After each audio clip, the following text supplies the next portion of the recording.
Hello! Today we're going to look at creating variables, and we're going to concentrate on numeric variables. I've already created a Python file here, and you can create one yourself. If you go to the File drop-down menu, select New, and if you're within a project, you should get an option within there called Python file. So you just click on that, and then you can give it a name. I can just start typing, and I can start saying, well, actually, I want to put something out into the log area down the bottom. So if I put in the word print, it'll send stuff out of the log area, and if I put some value within there and then click on the run, it's going to tell me whatever that value is down in this log area. But what I can also do, rather than put a solid number within there, this is called hard coding, I can store that number in a thing called a variable. Why is it called variable? That surely means changing. Well, you can look at variable as being a container. It's like a cup, for example, and in that container we can put in like a cup of tea. So I may hold tea, but then I also may hold coffee or water or milk. So it's varied, and that's why the term variable comes about. It can hold lots of different things. So let's create a variable, and I'm just going to give myself a line above here.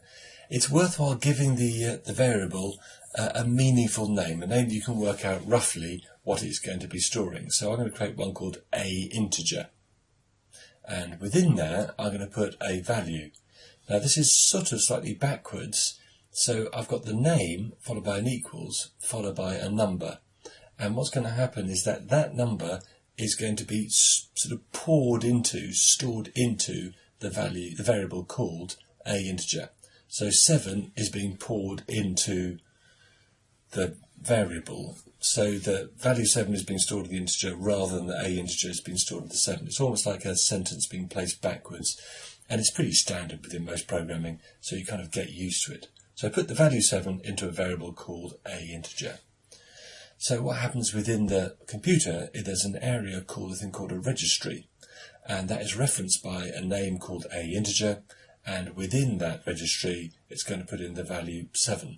So let's go and interrogate the system to see, okay, what is the value stored within that registry referenced by the name a integer. So within the print here, if I put in a integer, the system's going to go off to the registry and find that value, and in the same way as it did with the solid number within there, it's going to then output there down the bottom. So if I run it, we see I've now got a 7 in there, because that was what was stored in the registry, because that's what I put within the variable. Let's do this with a different number. So I'm going to create another variable here, which I'm going to call b integer, and in there I'm going to put in the number 4. Now if I don't do anything with it, the system will go, okay, there's my 7, and all it's really doing is just storing the b integer away, but it's not doing anything with it more than that. So it's stored within the memory, but we can't see it. If I want to look at that, then I need to make sure that I'm going to tell the system to print that out down in the log area or do some other work with it. So let's do that. So I put another print within here, and let's do a b integer. Tell me what you've stored within the variable b integer. If I run that, I've got a 7 and a 4 down there. So in effect, I'm retrieving both of those values. And that's sort of what programs do. You put information in, do something with it, and then push the information out. But at the moment I'm just pushing out the same information that's going in, so normally I want to do some work with it. So let's add two numbers together. So if I use a print this time, and in the round brackets here, if I say 7 plus 4, now that work it's going to do is going to basically add those two numbers together and print those out. Now my maths is pretty poor, but I'm pretty sure it's going to be 11. Yay! So it's given the result of that work by putting those out, but it's not very smart because they're sort of they're a bit kind of hard coded in there. So again, if I put in the within the round brackets the values stored within two of those registries, so a integer, and I'm going to add that to the one stored in the other one, b integer, and it's going to reference both of those and add them together and give us another 11. Really. So it's saying I'm going to put those two together and purely display those on the screen. So that's down there. But again, it's a bit on the hard-coded side, because having those two being directly pushed out, what we normally do is we'll put those in a third variable. So let's create another one. Guess what? Let's call it C integer. I'm going to say that's going to equal the value of whatever's stored within the A integer registry, and I want to add into it the B integer registry. So almost it's like taking a cup of tea and a cup of milk and pouring those two together, to continue the analogy, into another one called C integer, and I can then print out the values within there. Now actually things are getting a little busy down the bottom here. What I can do is I can do a thing called comment out these ones, and what that means is that the system ignores everything that appears after that comment. If you want to do a block of code, you can highlight both those lines and hold the control / and it's almost like a switch. It turns it on or off within there to comment those out or not. So I'm going to see the number 7, I'm then going to see the number 4, and then I'm putting both those values stored within an integer called C integer, and then I'm going to print that value out. So I should get the 7, and then the 4, and then the number 11, but I should just get one of those off there. Okay, let's see what it's going to do.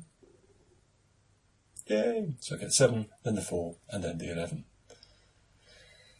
Okay, so we can put values in, we can do work with them, we can get the values out, but that's just working with whole numbers. Now there's another type of numeric that we can work through within Python, and it's called a double. Actually, the other name for it is called a float. Those are pretty much the same, really. They're basically numbers which have decimal points after them, and I can do work with those. For what we're working with, actually, they're pretty much the same thing. But the way the system deals with it, I suppose, could be interesting. So let's have a look at those. So I'm going to create one. I'll call it float, just for the sake of it, and I'm going to put a value in there. It's going to be 7.1, for example. And I create another one, B float, and in there I'm going to put in the value 4.3. Right, okay, so in fact I've got 2 more positions stored in registries, but these are going to store some references to that. But actually the way the system stores it is in a slightly odd way. So it won't put in 7.1, it'll be 7.09s and 4.29s. And we can see that because if I create myself a third variable, C float, and within there I want to say I want to add the values A float together with a value stored in B float.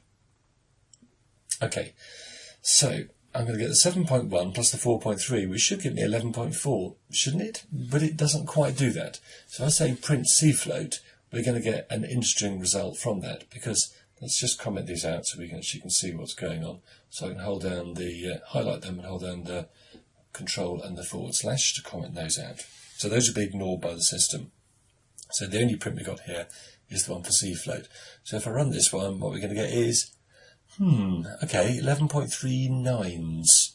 Now as far as the system is concerned, that is 11.4, because it would never show all the decimal points. It's by no means showing all that it actually has got stored within the system. If you're dealing with numbers and things like that, the way the system will deal with that is that it would round things to the nearest penny. And we can do that just to show you that this is storing the numbers as 11.4. So let's give myself a new line within here, and I'm going to put another print. So let's just put that C float in here. And what I want to do is I don't want to have that just with 11.39s. I want to put that into another function which it doesn't print things out down below, it does some work with it, and it creates a rounding of the number. So in fact I'm putting that number in, but I've also got to say I want to put in how much I want this to be rounded by. So I put a comma, and then, actually I need to have a space within there, but then the number 1, so I want to round it to 1 decimal place. So what it's going to do is going to take my 11.39s and round it up to 1 decimal place, which is going to give me 11.4, which it does. So that would resolve it. So when you're dealing with anything that's going to have any kind of numbers, for the pure accuracy's sake, the rounding will give you the number that you expect within there. So everything will sort itself out, and you shouldn't see any numbers that you wouldn't be expecting to see within there. Okay, well that's looking at some numeric variables. So we can create new variables. They can be integers, as in whole numbers, give them a meaningful name. We can print those out. We can do work with those, we can add them together and we can output that. I can do the same with decimal points.